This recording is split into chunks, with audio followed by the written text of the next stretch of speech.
भैया और राम राम नमस्कार। हमें तो चिंते ही हो। नाम है हमारा सचिन चौधरी। हमारे संग है भारतीय जनता पार्टी मध्य प्रदेश के अध्यक्ष वीडी शर्मा जी हैं। जो मतदान हो रहा है वो लगभग अंतिम चरण में है। घंटा 2 घंटा में खेल खत्म। भाई साहब क्या है संभावना का परिस्थिति? खेल खत्म नहीं, खेल शुरू होगा। होने वाले 28 विधानसभा के चुनाव में जो मतदान हो रहा है और इस मतदान में जिस प्रकार से जनता ने अपनी भूमिका निभाई है कि बड़ी संख्या में लोग निकल रहे हैं और मतदान कर रहे हैं, और मतदान का जो ट्रेंड हम लोग देख रहे हैं अपने कार्यकर्ता बाकी सारे लोगों से और आप लोगों के माध्यम से भी, भारतीय जनता पार्टी के पक्ष में बड़ी संख्या में मतदान जनता जो कर रही है, उससे हम लोग कह सकते हैं कि हम 28 की 28 सीटें इस चुनाव में ऐतिहासिक मतों से जीतेंगे। एक जब से चुनाव प्रचार शुरू हो कही जा रही थी कि कांग्रेस को जो भी मुद्दा कांग्रेस ने उठाया, बीजेपी जिन बातों पे बात कर रही कि एक कठिन चुनाव है। क्या कि पहली बार ऐसा होता है कि कांग्रेस के लोग भाजपा के टिकट पे चुनाव, आमतौर पे संगठन हो बाकी सब चीज़ों भाजपा बहुत मजबूत। कैसे आप संगठन के तौर पे इन सब चीज़ों से कैसे मैनेज कर पाए, कैसे पार पाए? ये भारतीय जनता पार्टी की विशेषता है, इसलिए भारतीय जनता पार्टी अन्य दलों से डिफरेंट है, क्योंकि हम कार्यकर्ता आधारित हैं, एक विचार के लिए काम करते हैं, सामूहिक नेतृत्व पर आगे बढ़ते हैं। इसलिए मध्य प्रदेश को बचाने के लिए जिन मित्रों ने निर्णय किया और कांग्रेस की दुरावस्थावादी सरकार जो कमलनाथ दिग्विजय सिंह के नेतृत्व में चल रही थी, 15 महीने में इन्होंने मध्य प्रदेश का जो बंटाढार किया था उसी बंटाढार के इशारे पर, क्योंकि सरकार दिग्विजय सिंह के इशारे पर चल रही थी। सिंधिया जी सड़कों पर उतरे, बाकी लोगों के वादे पूरे हो नहीं रहे थे, लोग परेशान थे, अंतर्द्वंद अंतर्गले से सरकार गिरी। हमने सरकार बनाई। सरकार इसलिए बनाई कि हम जिम्मेदार राजनीतिक दल हैं। तो हमारे कार्यकर्ताओं ने भी राजनीतिक निर्णय किया कि जिन लोगों ने मध्य प्रदेश को बचाया, गरीबों के कल्याण की योजनाएं जिन्होंने बंद की उनको सड़क पर लाए, और अब पुनः गरीबों के कल्याण की योजनाएं भाजपा की सरकार ने प्रारंभ कर दी। हमारा अपना मुख्यमंत्री बन गया, हमारे कार्यकर्ता का मान और सम्मान लौटा। तो हमारा कार्यकर्ता क्या राजनीतिक नहीं है? उसने तय किया हमारी सरकार को स्थायित्व मिलना चाहिए। जो मित्र आए हैं उनको स्वीकार करके समरस होकर के टीम स्पिरिट के साथ मैदान में उतरे हैं, और इसलिए हम कहते हैं कार्यकर्ता के बल पर ही कि 28 की 28 सीटें भारतीय जनता पार्टी चुनाव में जीत करके आएगी।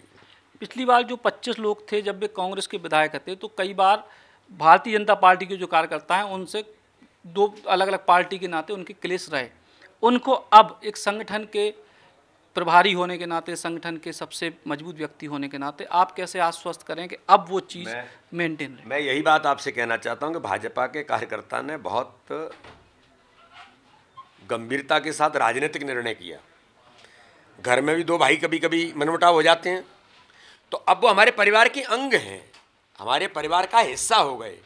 तो घर में बैठ करके भाई भाई कैसे समाधान निकाला है निकाल लेंगे, लेकिन कांग्रेसियों को तो जवाब देंगे तुमने मध्य प्रदेश से धोखा किया, तुमने ग्वालियर चंबल अंचल के साथ गद्दारी की, तो इसका जवाब अगर इन मित्रों ने तुमको दिया और हमारी सरकार बनी तो हम उनको स्वीकार करेंगे, घर में बैठ करके निपट लेंगे जो होगा। तो राजनीतिक निर्णय कार्यकर्ताओं ने किया और उसके आधार पर कि जो लोग आए हैं उनको चुनाव जिता करके सरकार को स्थायित्व देंगे, माननीय मुख्यमंत्री शिवराज सिंह चौहान को ताकत देंगे, और एक सक्षम सरकार बनाने का काम हमारे सब कार्यकर्ता मिलकर के 28 चुनावों को जिता करके और ताकत के साथ मध्य प्रदेश को आगे ले जाने का काम करेंगे। चुनाव में कांग्रेस का कल एक मुद्दा तो बिकाऊ टिकाऊ या गद्दार, भाजपा के विकास के अलावा और ऐसी कौन सी चीजें हैं जो आपको लग रही है कि फैक्टर काम करे? देखिए, सबसे पहले तो जनता इन्हीं से पूछ रही है, कांग्रेस के लोगों से, क्योंकि दिग्विजय सिंह हों या कमलनाथ हों, कमलनाथ उद्योगपति हैं, तो बिकना टिकना ये दिन भर धंधा यही रहा है इनका। इनकी 15 महीने सरकार रही, विकास की, जन कल्याण की, गरीब कल्याण की योजनाओं को बंद करने के अलावा इनका अचीवमेंट क्या है? यही अचीवमेंट है जो इनके लोग आरोप इन्हीं के मंत्री लगाते थे, कितना भ्रष्टाचार बढ़ गया है। आपके पीए आपके कौन कौन थे, उनके ऊपर इतना छापा पड़ा, इतने पैसे पकड़ के कहाँ से आए? अधिकारी कह रहे थे कि साहब एक अधिकारी को 3-3 बार ट्रांसफर हो रहे हैं, पैसा चाहिए। बोली लग गई, इसने इसको 5 दिए तो उसने 7 कर दिए, तो दूसरे 10 कर दिए, तो यहाँ से हटाया वहाँ के कर दिए। आप धंधा कर रहे थे, ये काम आपका था। भाजपा के विधायक शरद कोल हमारे जनजातीय क्षेत्र के विधायक हैं, उनको खरीदने का काम किसने प्रयास किया था? नारायण त्रिपाठी पर किसने प्रयास किए थे? ये काम तो तुमने किया था मध्य प्रदेश के अंदर। क्योंकि आपका काम ही यही है, आपका चरित्र ही यही है।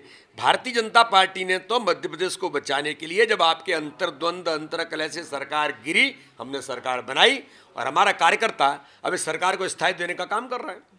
एक आखिरी सवाल के जिस तरीके से सरकार आपके मुताबिक पूरी कंफर्टेबल तरीके से बनी रही है, लेकिन इसके बाद भी जो विधायकों के, कांग्रेस के विधायकों को लाने की श्रृंखला है, ये खत्म क्यों नहीं हो रही? हम नहीं ला रहे, हम थोड़ी ला रहे हैं। आपके चैनल में कोई आकर के कहे कि हम आपके चैनल को बधाई देना चाहते हैं, तो आप कहेंगे नहीं बधाई मत दो हमको तो बहुत मिल गई हैं।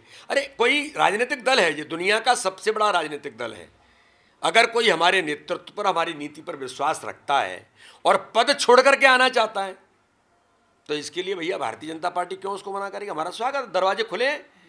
अगर हमारे नेतृत्व में किसी को विश्वास है और उसको लगता है कि मैं भाजपा के साथ जाकर के देश के लिए कुछ कर सकता हूँ, समाज के लिए कुछ कर सकता हूँ, तो हमने दरवाजे उसके लिए खोल के रखे हैं। स्वागत है, कोई भी आ सकता है।